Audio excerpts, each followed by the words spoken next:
Welcome back to another video. Hopefully you guys are having a great day, and in today's video I'm going to go ahead I'm going to go ahead and react to the power rankings of past week.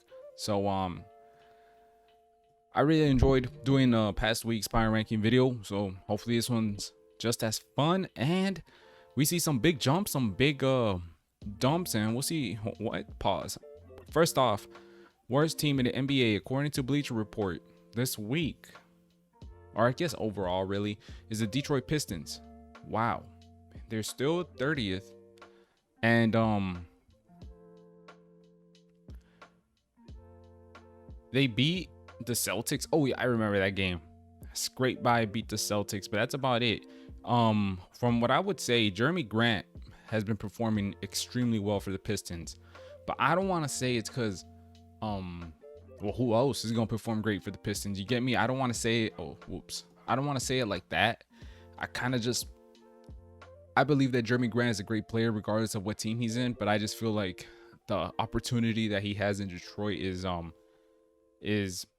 perfect for him, bro. Jeremy Grant is, and I like Blake Griffin, I like D Rose, but as a team I don't really like the Pistons for what they are right now. But Jeremy Grant is one of my favorite young players in the league, and up and coming, hopefully all-stars. We'll see how he continues to perform in his career. Moving on to the Knicks, I'm going to apologize for the New York Knicks slander that I've dished out these past couple of weeks. Now, in my previous video, I said that the Knicks are hot garbage defensively. I was proven wrong. You see, man, we here to learn, bro. We're here to talk about the NBA, and someone called me out, said I'm capping, and I don't know what I'm talking about, and you're absolutely right.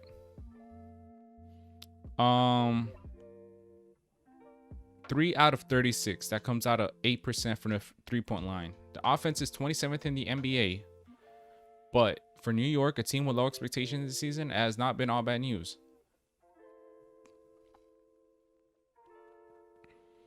I think Julius Randle is playing great, and Tom Thibodeau is, you see, but that's the thing though, and we've seen this multiple times from teams coached by Tom Thibodeau. They come out strong, but in the playoffs, and we've seen it time and time again with Tom Thibodeau, they get gassed because you got Julius Randle being the number one. This guy's playing the most minutes in the league. Julius Randle is. So I feel like that's going to catch up on them. And right now they're performing 4-3, I think they're at. They're above 500 for the first time in forever. So that's pretty cool to see. This next team is really fun.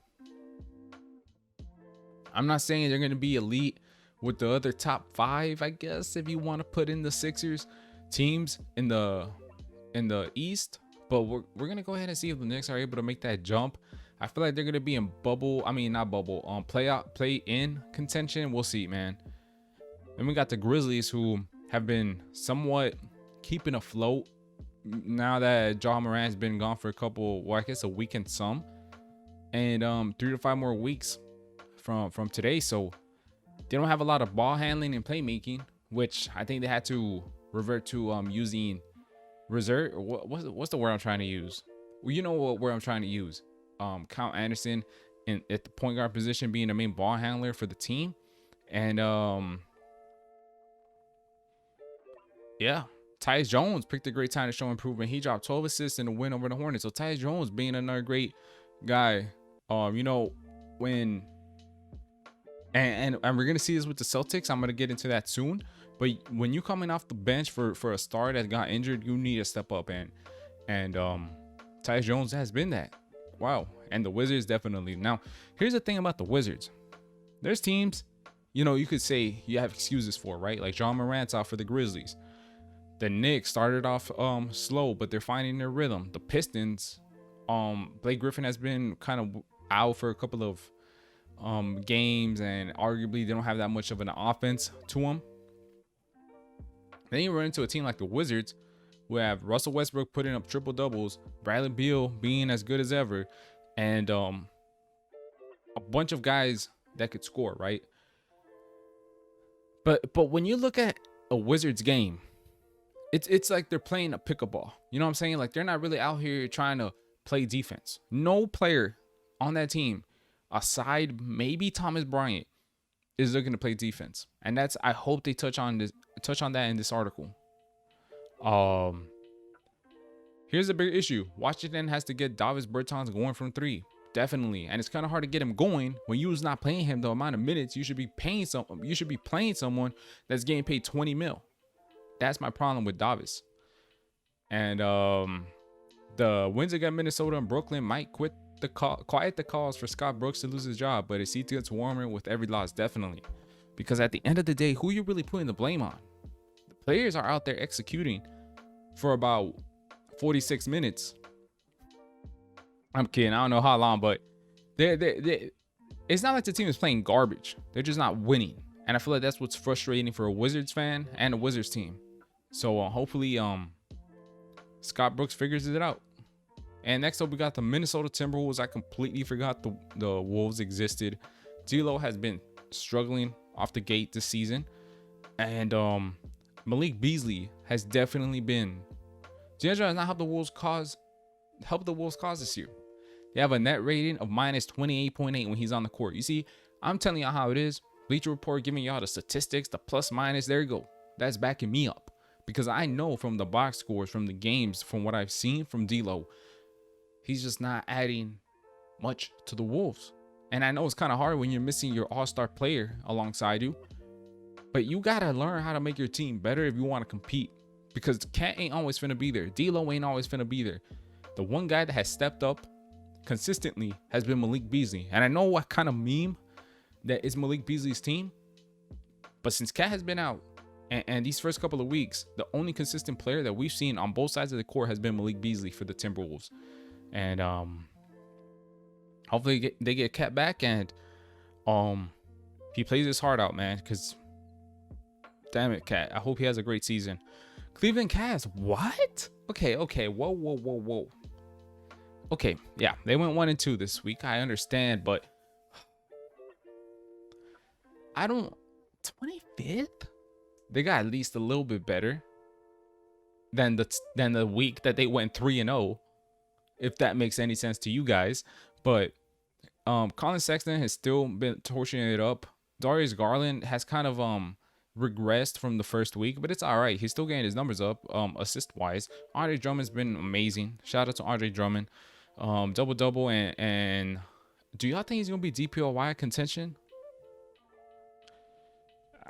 I told y'all that was playing for something. I don't know what, but I will say that until I will say that's the end of the year, because even if they don't make the playoffs, I'm still gonna say they were playing to get the first round pick, to get Kate Cunningham. So opponents should not take this team lightly. Dude, that's what I feel about the Cavs, is that, you know how we used to the Cavs getting blown out? That's not happening this year. They're putting up a fight to the very end every single game from what I've seen. And they're great defensively. Offensively, they have a bunch of players, especially Colin Sexton, that could go off.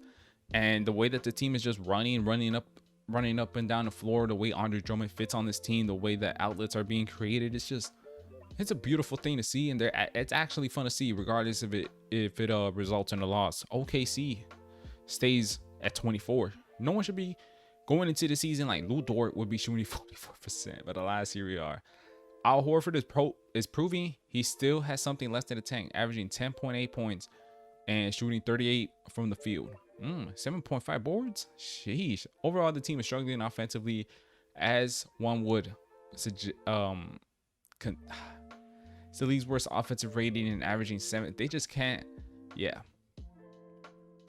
you see what happens when you lose one of the best offensive orchestrating guards in the history of the NBA. I feel like it's because I don't think Shea should be given that responsibility. You know what I'm saying? Like, now, I'm not saying he's not good enough, but I just feel like Shea thrives in a role where he's not needed to be the main ball handler every single night, every single possession. And I know he got George Hill, but it's George Hill at the end of the day. You know what I'm saying? So hopefully, I mean, do we really want them to figure it out, or should they go for K Cunningham? Oh, they should go for a high draft pick. And whoa, hey, oh no, he's not touching him. Bulls jump up 6. The Bulls started this week winless, but a mini series with the Wizards cured that they left the capital with 2 wins. Then they got their 3rd win against the Mavs, who were without Luka. All in all, it was a nice week for the Bulls, but there are some glaring issues. The biggest has been the atrocious. That's what I've heard. You see, because you got Zach LaVine, he could get you buckets. Kobe White is running a somewhat decent offense. Let's not forget about Tomas Satoransky just playing great, in my opinion.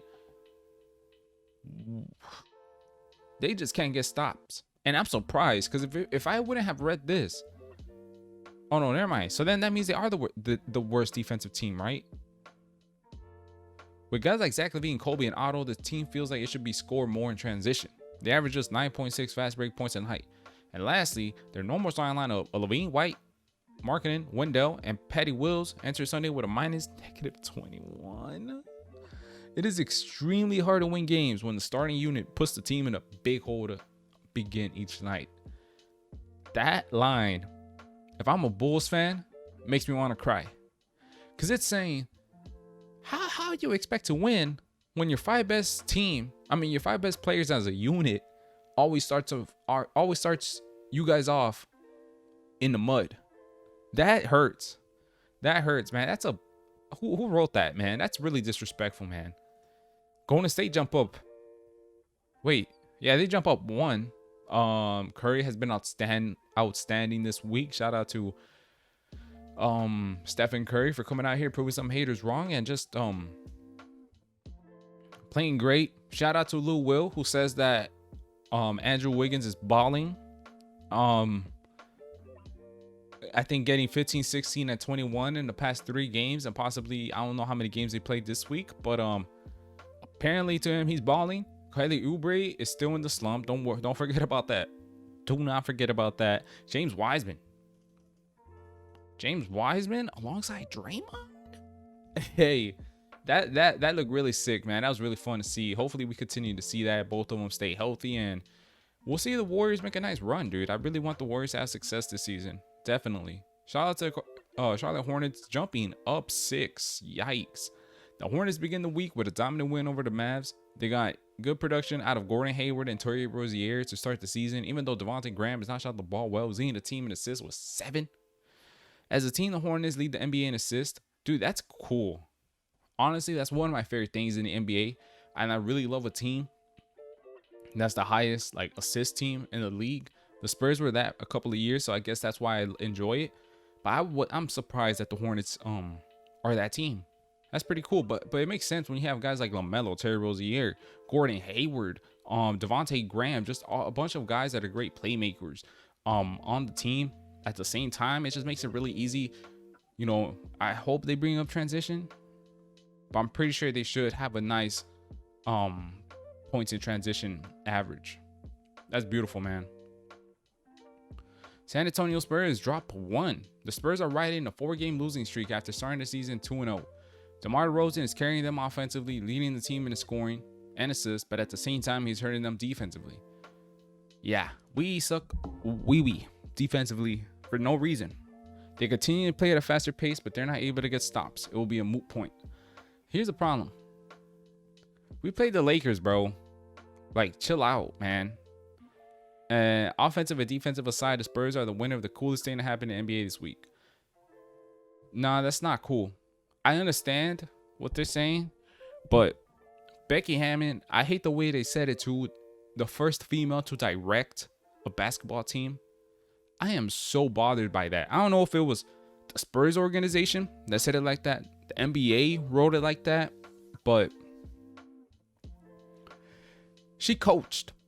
She didn't direct. No. She's an assistant coach in the National Basketball Association professional level. She coached the team for basically the entire game because Pop got thrown out early. But direct, I've never heard that word when referenced to a guy. And people are like, "Oh, y'all know what it means. Why y'all making a big deal about it?" No. Because this is supposed to be a big deal. She's the first female coach to and it kind of happened in the bubble and a little bit in the season before, but Tim Duncan was the one always taking the duties of the assistant coach. Now she is the main one if Pop were to go out. No one said, what's his name? Oh my goodness, the guy that left us. Our previous assistant coach. Ain't no one said, oh, he directed tonight's game. No, you say he coached for Pop because he got kicked out. No one said Becky Hammond coached, and that really ticked me off. That no ESPN, they all said direct. I don't know if it was the NBA who told him to say that, but she coached, by the way. She coached the team. She was drawing up plays. She was calling substitutions. She was changing the rotation. She was calling. It's not direct. It's called coaching, bro. That's extremely disrespectful. Moving on. The Houston Rockets jump up 1. The Rockets have played just a game with their dude. John, I don't care. I don't even want to read none of this. I can tell you how I feel about him. John Wall has been balling out of his mind. John Wall has shown that he's still an amazing top tier player, regardless of injuries, regardless of the spring in his step that people are saying that's gone. DeMarcus Cousins is not playing phenomenal, but he's playing okay. Christian Wood is playing beautiful. Christian Wood is playing like a guy that deserved the money, possibly even more. And I'm glad that he got out of that sticky situation in Detroit, because man was going to forget. The whole league was finna forget about Christian Wood. I promise you. And I'm glad that the Houston Rockets are getting things clicking. I don't care about James Harden, like I said multiple times. And I'm going to get me a John Wall jersey. I love John Wall so much, man. Moving on to the Toronto Raptors, 18. I strongly on everything in my possession disagree with this.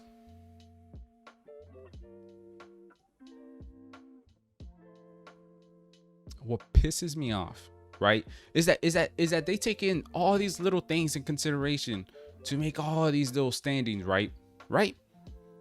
Get on with the Raps, who haven't won a game until they beat the Knicks. I'm not, and like I said, I know the Knicks are playing good this season, but they're the Knicks at the end of the day. Is 29th in offensive rating and points in the paint, 30th in free throw attempts. Literally one of the worst offensive teams in the league, and you're going to go ahead and put them 18? Where Pascal is horrible, forgot how to shoot a basketball, probably getting dizzy from all those spin moves he's doing? Where Fred VanVleet and Kyle Lowry can't get on the same page one night to win a game? Where their bigs is limited to Alex Len and Aaron Baines? You're going to tell me they're the best 18th team in the league? Get the hell up on. Dude, this is the second time I strongly disagree the way that they put the Raps.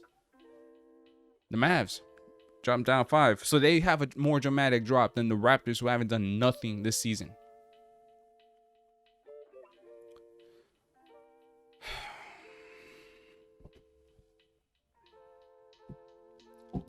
Portland Trailblazers get 16. Stay at 16, I mean. Not much to say about that. Damian Lillard has been balling, putting up numbers, but it's just, I feel like he needs, man, Damian Lillard is a good player, man. One surprise has been how good Enes Kanter is. Been off the Blazers, coming off the bench. His 9.2 rebounds a game leads the team. Shout out to Enes Kanter. Yusuf. You playing better than Yusuf? I don't know about that, man, but Pels jump up 3 over 6 contests. The Pels have played just 2 close games. Other than that, they either been a blowout or they getting their backs blown out. One thing that's clear is New Orleans defense is way ahead of its offense. The team is 4th in defensive rating.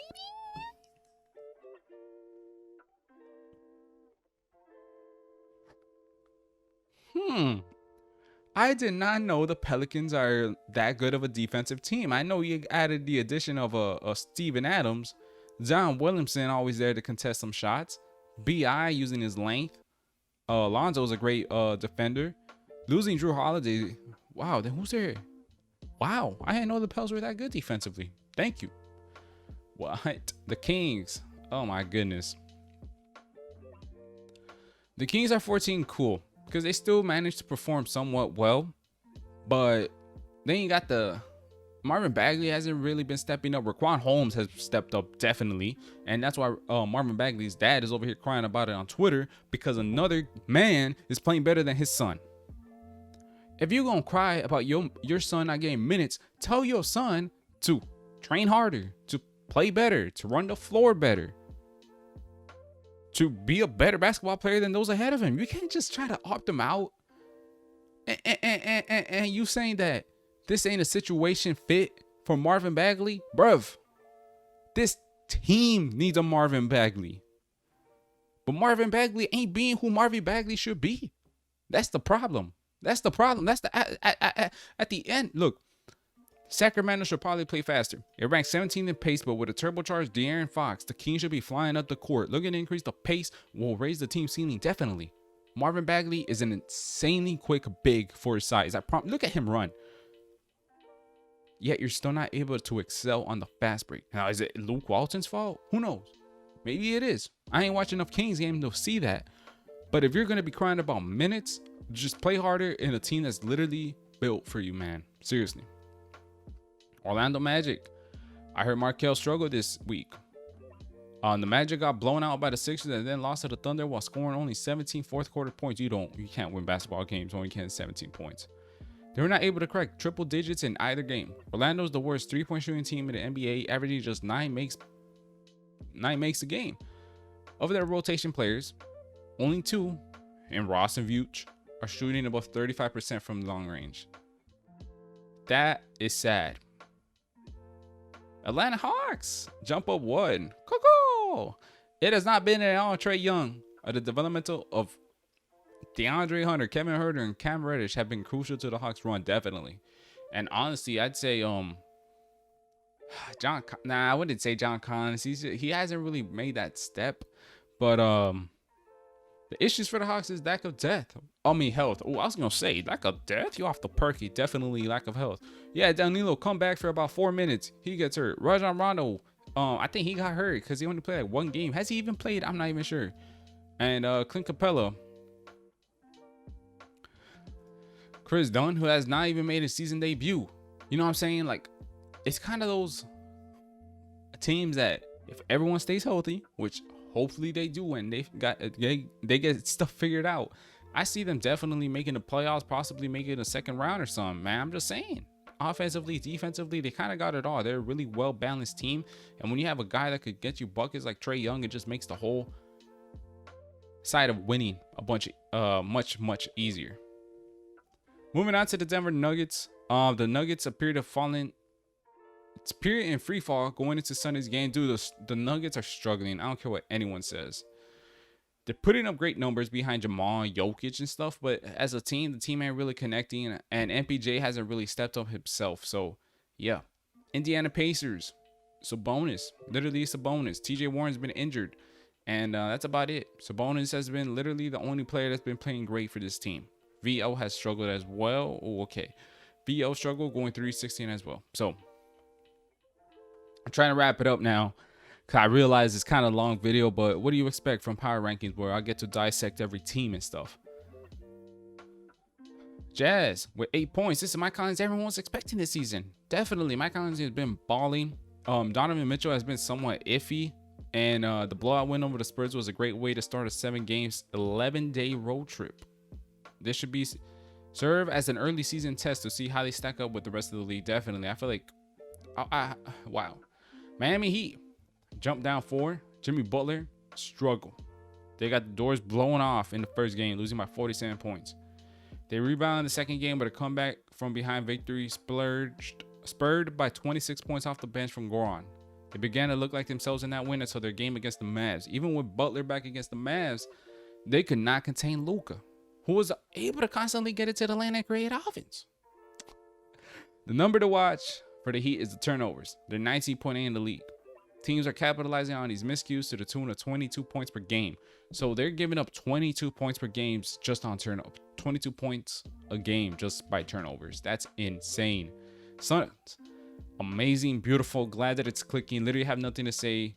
Glad that it's clicking. Every single player on that team is looking like a unit, and that's beautiful to see. Milwaukee Bucks don't have nothing at all to say about the Bucks. Nothing at all. Brooklyn Nets missed that 1-game winner, and I swear to God, they'd be 2. Missed that 1-game winner. Spencer Dinwiddie being out is horrible, tragic, just bad news. And now you're going to have another player off the bench have to step up now. We're not sure who the hell that's going to be or if they're going to sign and trade someone. We'll see. Boston Celtics come up 2 behind JB's amazing week. And JT still performing well as well. So we'll see if I feel like Kemba might be coming in these next couple of weeks, I believe, from what I heard, and at least before late January. So we'll see how if they improve on that. Sixers, definitely one of the quietest teams out here. Sixers are playing championship defense. 99.7 defensive rating is the best in the league. Beautiful, man. Love a team that can play defense. Clippers are out here, don't care about no Clips. And the Lakers, obviously. Who else was it finna be? Lakers are looking dominant as ever, and they're not even trying. It's truly a scary sight. Truly, truly a scary sight. That's it for this video, man. Hopefully you guys enjoyed. I know it was a little bit on the longer side, but I kind of had to cover everything. Didn't want to leave off no teams. And thank y'all for the support. Trying to hit 100. Trying to hit 100 subs, man. Pretty easy. Just trying to hit it. Trying to grow a little community here. So peace.